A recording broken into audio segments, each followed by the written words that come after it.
পঞ্চশস্য গ্রহণ করতে নাই। পঞ্চশস্যটা হলো ধান, আর ধান থেকে যত কিছু হয়, চিড়ে মুড়ি খই, ধানের তুষের তেল ইত্যাদি। তারপরে গম বা গমের গ্রুপে যত আছে, গম, জব, ভুট্টা, বাজরা, রাগি, মাইলো ইত্যাদি। ধান, গম, গোধূম মানে গুঁড়ো গাড়া, যত গুঁড়ো গাড়া আছে, আটা, ময়দা, সুজি, বেসন, ছাতু, এইসব যত গুঁড়ো গাড়া আছে, এগুলো সব পঞ্চশস্যের মধ্যে। যত রকমের ডাল আছে আর যত রকমের তেল আছে, এই পাঁচটা: ধান, গম, গোধূম, ডাল আর তেল। এইগুলো বাদ সব কি পাওয়া যায় এদেশে? কারখানায় গিয়ে দেখেছেন?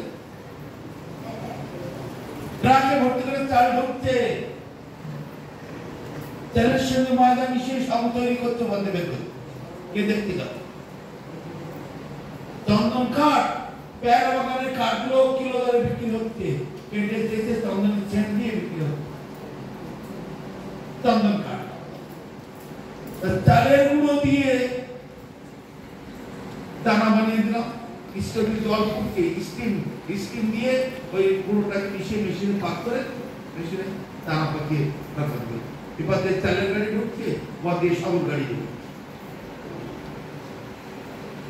তাহলে সেই সব খাওয়া যাবে তো? একটা দিন একটু কষ্ট করা যায় না? ফলমূল খেয়ে আর কিন্তু হালকা জিনিস সাথে খাওয়া যায়, যেমন আলু, পেঁপে, কাঁচকলা, মিষ্টি কুমড়ো, জলে সেদ্ধ করে নিলাম, তরকারির মতো কেটে একটু সন্দেহ লবণ দিলাম, এতে বলে না ভরত খানামো, ভরত খানামো, সন্দেহ লবণ বলতাম, একটু আদা সেদ্ধ করে, একটু গোলমরিচ কি লঙ্কা দিয়ে জলে সেদ্ধ করলাম। স্বাদের জন্যই তো হচ্ছে মানুষ। দুটো বাদাম একটু শুকনো কড়াইতে ভেজে নিয়ে ভালো করে পেস্ট করে গুঁড়ো করে, আজকে মেশিন হয়েছে, কষ্ট করতে হবে না, বাটতে হবে, মিক্সি মেশিনের মধ্যে দিয়ে একটু জল দিয়ে বেটে ওর মধ্যে দিয়ে দিলাম, খেয়ে দেখতে তো কাল কি করে অন্যদিনের থেকেই ভালো স্বাদ হবে। তাহলে কত সহজ। সব সবজি নয়, যেগুলো চলে, আলু চলবে, মাটির তলা জিনিসগুলো শক্ত হয়, চলবে মাটির তলা। মিষ্টি আলু, শাক আলু, লাল আলু, গোল আলু, বাদাম, মাটির তলা যেগুলো, কচু, হ্যাঁ ওই কচু মুখে মাটির তলা যেগুলো, থোড়, মোচা, কলা, এগুলো দিয়ে একসাথে দিয়ে সবজি করি। সবজি অন্য দিনের মধ্যে তেল মশলা দিবে না, হলুদটাও দেওয়া যাবে, কেন হলুদের মধ্যে ডাল, খেসারির ডাল 40 টাকা কিলো, আর বেসন 150 টাকা কিলো বিক্রি হচ্ছে। 40 টাকা কিলোর মাল পিসাই করে যদি 150 টাকা কিলো বেচা যায়, লাভ, কত সৎ ব্যবসায়ীরা দেশে রয়েছে, সেই জন্য হলুদটা খাওয়া যায়। নিজে হলুদ বাজার থেকে গোটা হলুদ কিনে বেটে নিয়ে যদি খেতে পারেন, একটা দিন হলুদ নাই, কখনো কখনো তো ঘরে থাকে না, সেদিনকে রান্না হয় না, খাওয়া হয় না। তা আদা, কাঁচা লঙ্কা অথবা গোলমরিচ করে দিয়ে অল্প কিছু মশলা দিয়ে লাস্টে একটু বাদাম বেটে, ভাজা বাদাম মানে শুকনো খোলায় ভেজে নিয়ে বেটে ওতে দিলে সুন্দর স্বাদ।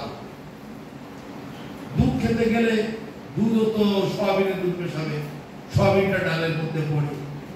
ঘি খেতে গেলে তাও আবার তেল রিফাইন করা ডালটা, তাই আবার সঙ্গে মেশাবে। সব দিকে ঝামেলা, কোন দিকে যাবে? সেই জন্য একটু সতর্কতার সঙ্গে একাদশীটা পালন করা কর্তব্য। একাদশীতে অন্ন গ্রহণ করলে, মানে পঞ্চশস্য গ্রহণ করলে যে পাপ হয়, কি পাপ হয় জানেন? বিশ্ব ব্রহ্মাণ্ডে সব থেকে ঘোরতর পাপগুলি রয়েছে: গোহত্যা, নারী হত্যা, শিশু হত্যা, ব্রহ্ম হত্যা, গুরু হত্যা, নরহত্যাজনিত পাপগুলি সব বড় বড় পারিবারিক পাপ সব ওই পঞ্চশস্যের মধ্যে গিয়ে আত্মগোপন করে থাকে। এই দিনে যারা ওই পঞ্চশস্য গ্রহণ করে ওই পাপগুলো তার শরীরে প্রবেশ করে।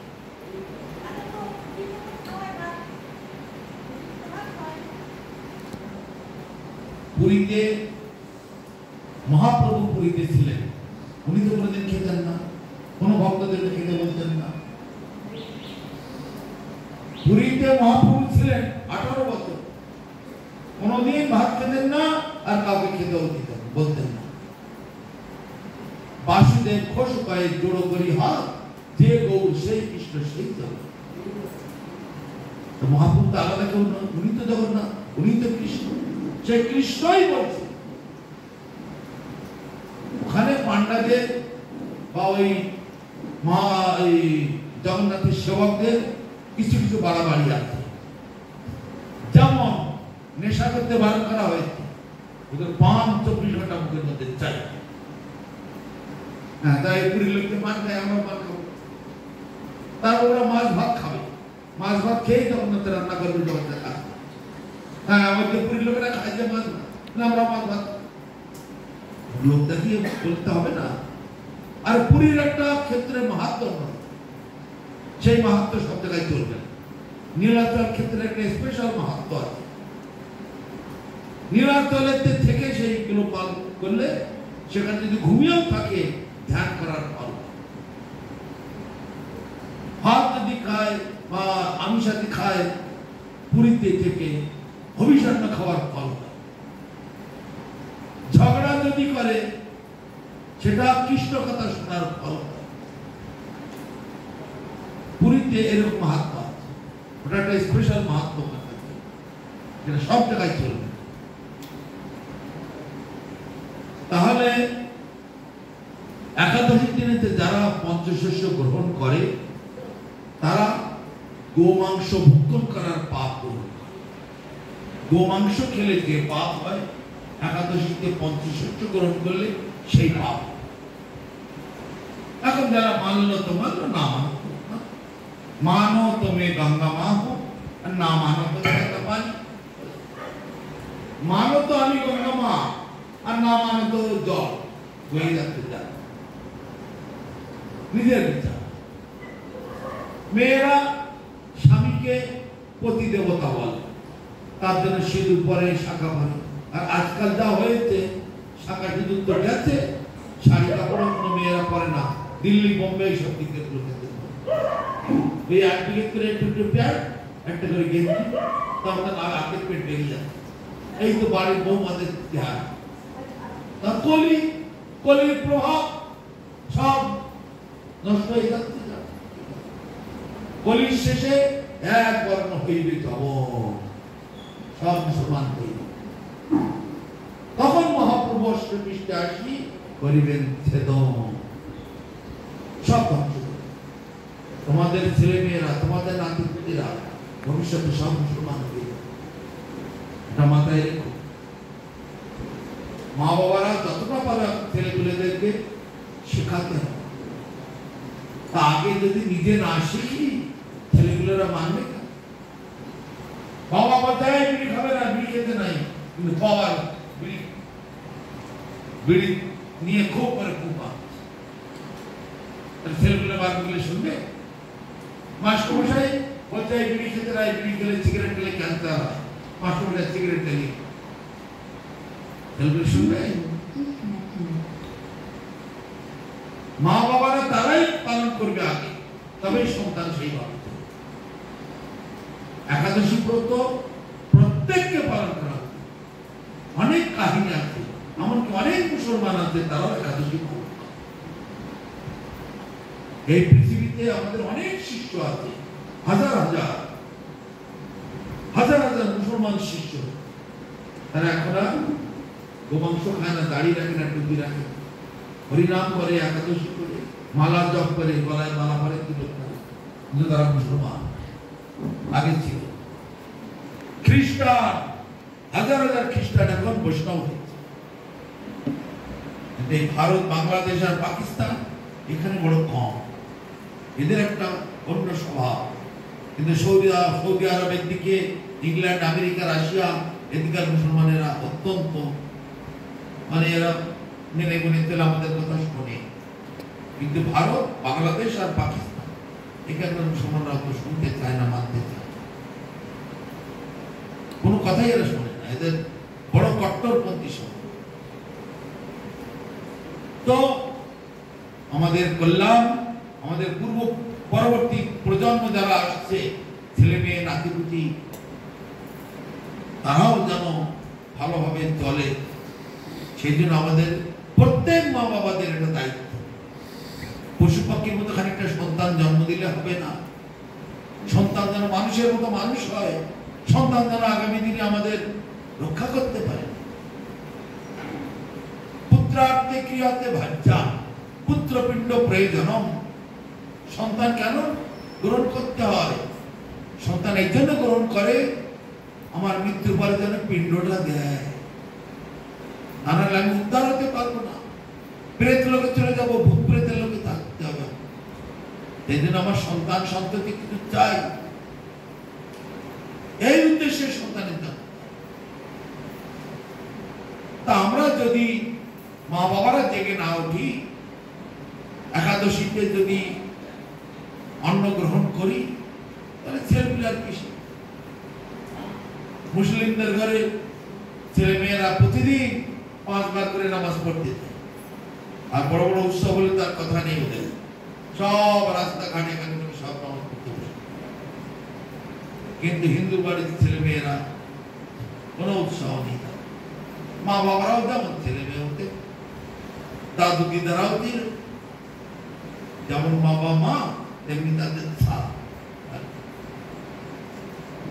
বড়দেরকে তো আগে জানতে হবে। আগামীকাল একাদশী হচ্ছে শয়ন একাদশী। ভগবান বিষ্ণু আগামীকাল শয়নে যাচ্ছে, কলমি শাকের বিছানা, পটল হবে বালিশ।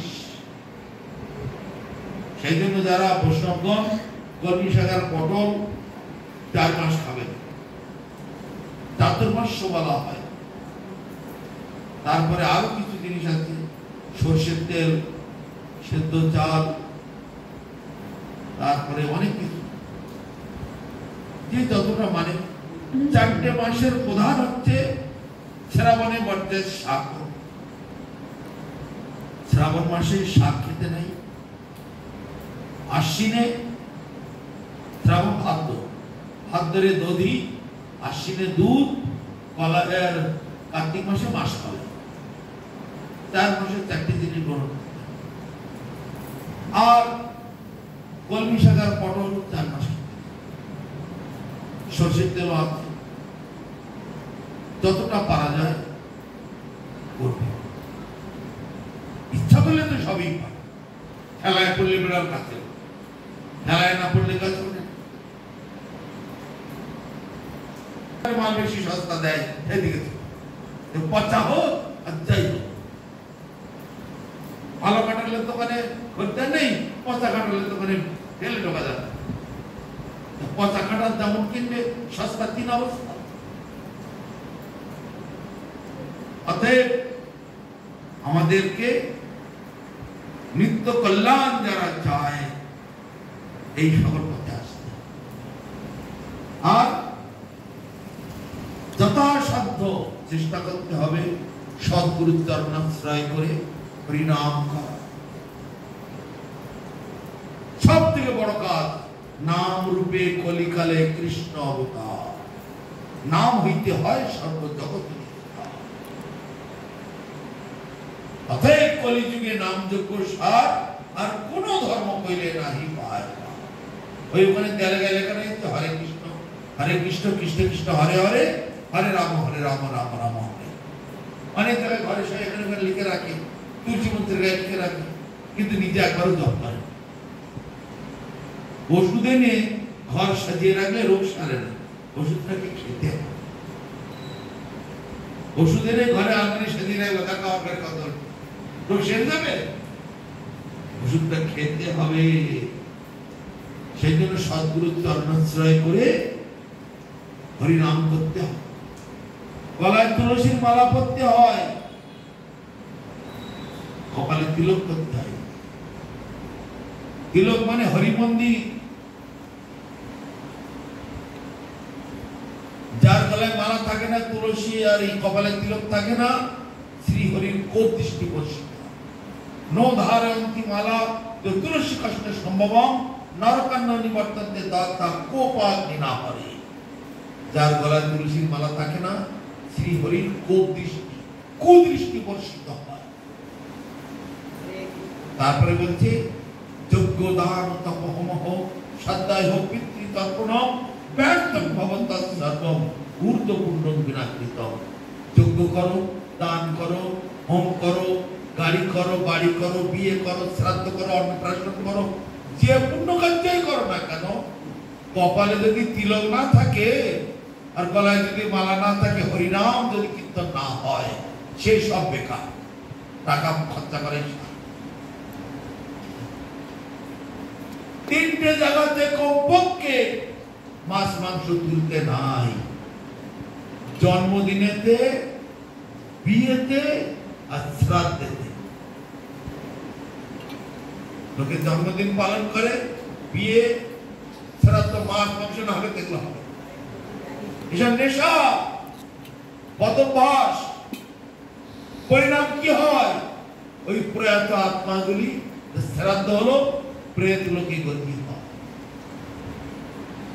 তোমরা তোমার মা বাবাকে প্রেত লোকে পাঠালে, তোমাদের ছেলেগুলির আবার তোমাদেরকেও প্রেত লোকে পাঠাবে, আর তাদেরকে আবার তাদের ছেলেমেয়েরা প্রেত লোকে পাঠাবে, মনুষ্য জন্ম পাবে না।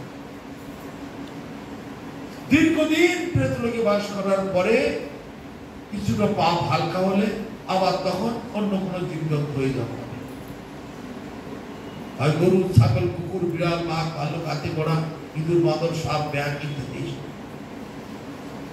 এইভাবে 84 লক্ষ বার জন্মার মৃত্যু করতে করতে তারপরে আবার ভাগ্যচক্রে এই মনুষ্য জন্ম।